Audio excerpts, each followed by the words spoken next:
శ్రీనివాస పరదైవతం నః శ్రీనివాస పరమం ధనం నః శ్రీనివాస కులదైవతం నః శ్రీనివాస పరమాగతిం నః.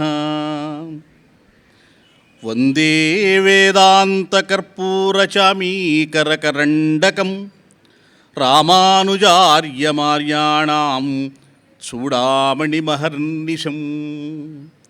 పుణ్యాంభోజ వికాసాయ పాపధ్వాంతక్షయాయ చ శ్రీమానావిరభూద్భూమౌ రామానుజ దివాకరః.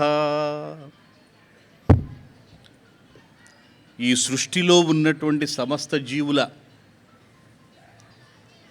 పుణ్యకర్మల ఫలితాలన్నింటినీ కూడా చక్కగా వికసింపచేయటానికి, ఒక పుష్పం వికసిస్తే ఏ విధంగా అయితే అది చూడముచ్చటగా ఉంటుందో, అలాగే జీవుడు కూడా తను చేసిన కర్మల యొక్క పుణ్య ఫలితాన్ని పొందినప్పుడు వాడి జీవితం కూడా అలాగే వికాస సుందరంగా, అలాగే సుఖ మధురంగా ఉంటుంది. దానికి కారణభూతులైన వాళ్ళు గురువులు. అటువంటి గురువుల్లో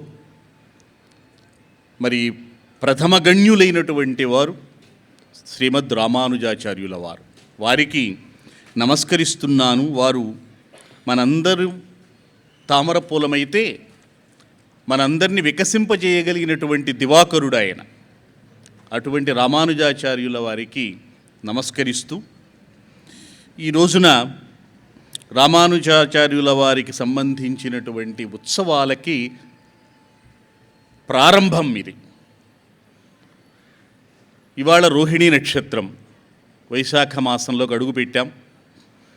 వైశాఖ మాసం అంటేనే మహానుభావులందరూ అవతరించినటువంటి మాసం.